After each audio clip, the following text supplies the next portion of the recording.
Hey everyone, welcome to another episode of the Pricing Guys. I'm Michael. And I'm Abby, and we're pleased to have a guest with us today, John Shulman from Alignor, who they help companies with value-based negotiations. Thanks for being on, John. Really excited to join you guys. Thanks for having me.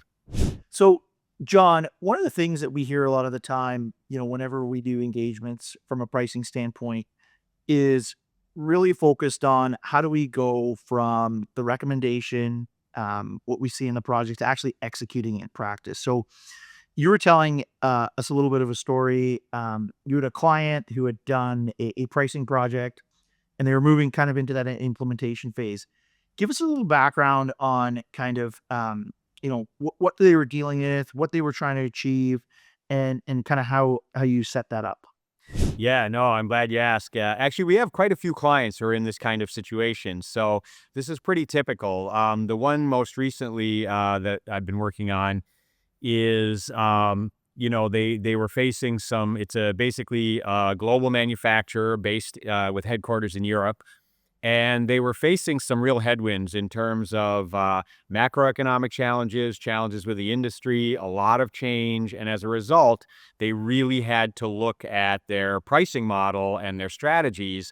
And so they look at a comprehensive pricing and commercial strategy change. And they actually worked with a consultant around that on how to put that into place. And then the difficulty came when they wanted to roll it out. All of a sudden, the sales organization is saying, wait a minute, we weren't really consulted.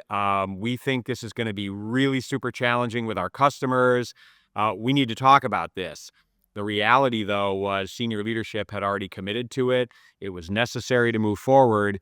And so that's when we got called in. So you talked a little bit about those early reactions. Hey, no one talked to us. We weren't consulted. What was the biggest thing that you thought that kind of stood out, and what was kind of the biggest challenge to get over when thinking about how to implement this pricing change? Yeah, well, the real issue, I think, is when pricing pushes changes that are going to have a meaningful impact on customer business models, potentially on contracts that already exist or are about to be renewed. The sales organization is like, wait a minute, we have to negotiate that, and it's not going to be easy. And so that dynamic is not something that, in our experience, most of the pricing teams are focused on, because they're really looking at the data, they're looking at the market, they're looking at what they think needs to happen for the organization to meet its objectives. And so when you actually get into the practicalities of how you're going to make it happen in the market with actual customers, that generally falls on the sales organization. So, John, a lot of times when we work on pricing strategies, we find that the pricing consultancy is used to help support the sales team in terms of that rollout. So I'm guessing there must have been some gaps that occurred that they didn't have that trust. Can you help discuss that a little bit or help us understand that?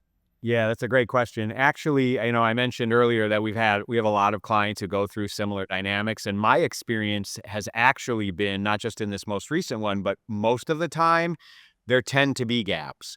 Because what happens is, when we look at things from a numbers perspective, we've got to make it work, and we got to make it work for the business overall. Yet when we look at it from the sales perspective, a lot of it has to do with account management, relationships, risk, and change. And these are factors that are very much personal. They're challenging to articulate. They're often challenging to reduce to data, with the exception of, the possibility of lost sales. And so I have found that generally there tend to be gaps in the perception that's created by the numbers analysis on the one hand, which the pricing team quite correctly is relying on, and then the sort of relationship side of it with the customer interactions that the sales team is responsible for managing. As I hear you kind of explain that, what comes to me is, and we do a lot of pricing analytics, but we find, a lot of times the numbers don't naturally tell the whole story. It's kind of 30% of the story, but 70% is exactly where you're going to. What are those customer dynamics? What's the capabilities of the sales team? What's our ability to message that? Those sorts of things. So, moving forward, Like, how's your team help adapt or bridge that gap between, a purely analytical pricing strategy to transitioning that to something that needs to live within the organization and need to live with the customers as well? No, that's a great question. So what we really look at generally is two things. Number one, how can we help the pricing and marketing, usually on one side, team interact in a collaborative way with the sales organization. So that comes from leadership, but it also comes from those within the teams to make sure that they are articulating, as you correctly point out, not only the 30% that's easily reduced to data, but also that other 70% that includes relationships, it includes perceptions of risk, it includes a lot of factors that they really need to have dialogue about. So that's number one, is ensuring that we can help them have that dialogue and have the right buy-in from both sides so that they know they're going to achieve their business objectives as an organization, but do so in a way that both sides are actually heard and comfortable with how the strategy will be executed. And the second part is really working very intensely and closely with the sales organization on the very specific scenarios that are going to be presented by the changes. So, for example, are we in our pricing model now doing things that we know are needed, perhaps both short and longer term, but may create challenges with, for example, the business models of some of the customers. So customers may have been used to doing things a certain way.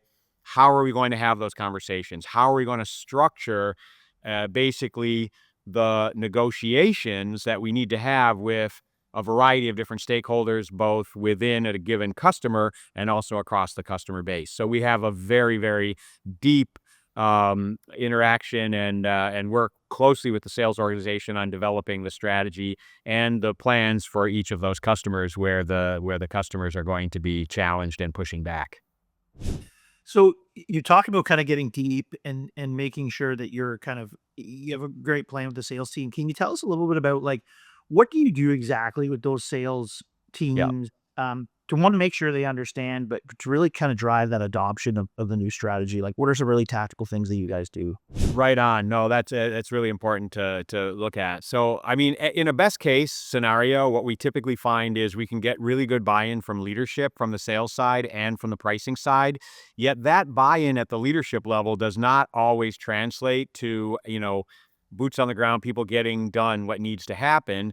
And so what you do often find is that those who are customer facing, account managers, frontline sales folks, they have a lot of assumptions about how things should work and will work.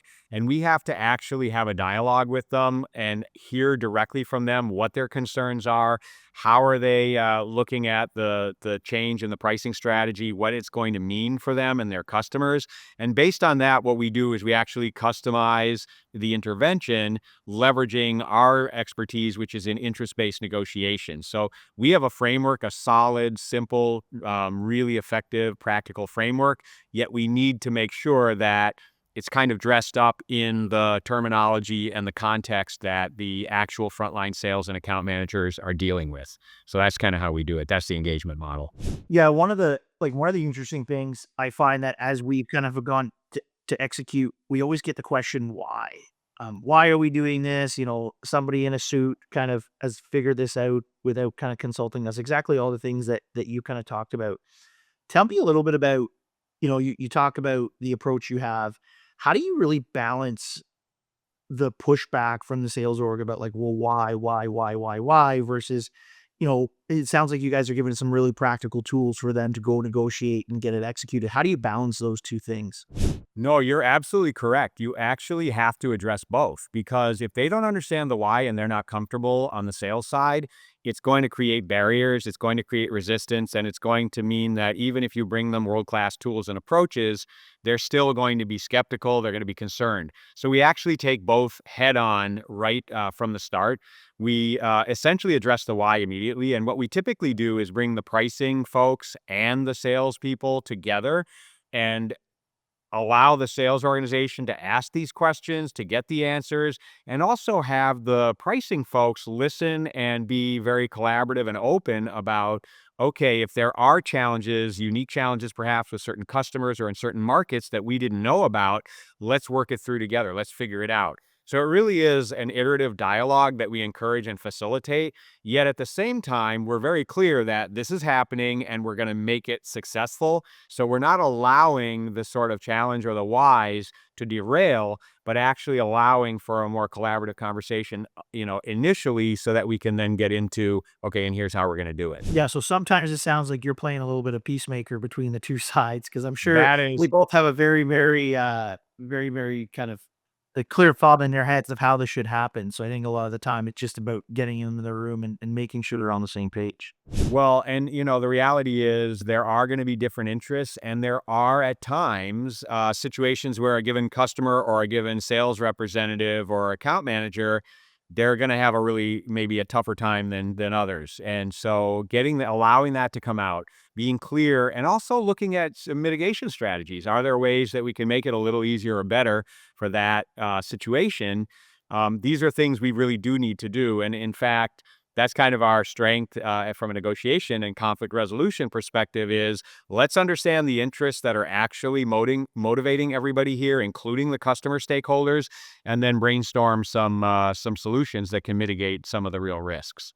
You're scaring me a little, John, because a lot of this iterative discussion, it feels like it should happen on the front end as that pricing strategy was being compiled, and some of those risks actually being built into the numbers, like, hey, it could be this good or this kind of bad, and not necessarily, and now we're dealing with it on the back end. Well, you're right, but the truth is, even the best laid plan, when you actually execute it at the level of the customers, there is going to have to be some iteration in our experience. It doesn't mean that you're changing the basic pricing strategy or the overall model, the pricing model, not at all.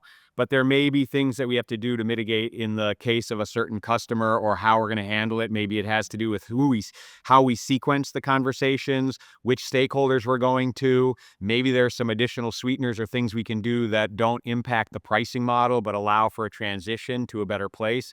So there's a lot of that sort of creativity and flexibility that at the level of account management and sales, we need to be able to incorporate to get the buy-in and actually to move these things forward. And so I don't know. I mean, obviously we want to account for it as much as possible up front, but I think the reality, at least in my world, is there are going to be these complexities that are going to arise as we execute. And the key is to have a framework and a collaborative dialogue to move it and accelerate it, understanding what those challenges are and adapting as we go.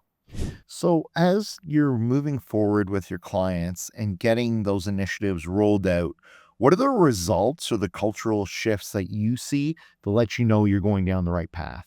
Oh, absolutely. So this is one of the biggest things. First of all, we're very clear up front with the pricing organization and with the sales organization what their objectives are, and then what the objectives are for our intervention.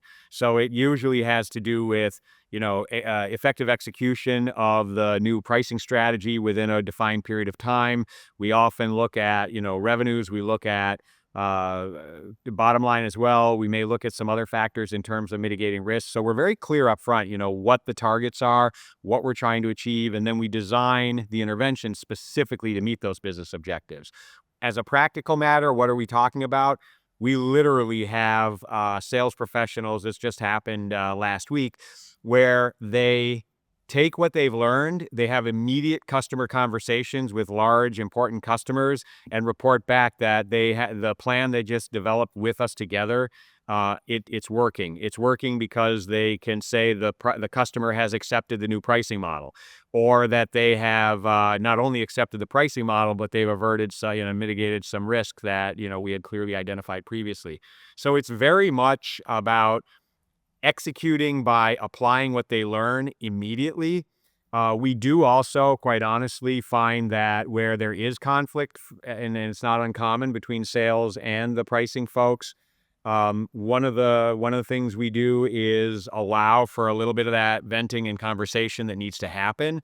And so we see that another metric that we're often looking at is, are we able to develop and rebuild trust and a more collaborative relationship going forward that they can leverage? And so that involves things like scheduled meetings and an acknowledgement of where we need to continue adjusting together. So it can be a variety of real life factors. Some are very much measurable in the moment. Others are things that we look at over time.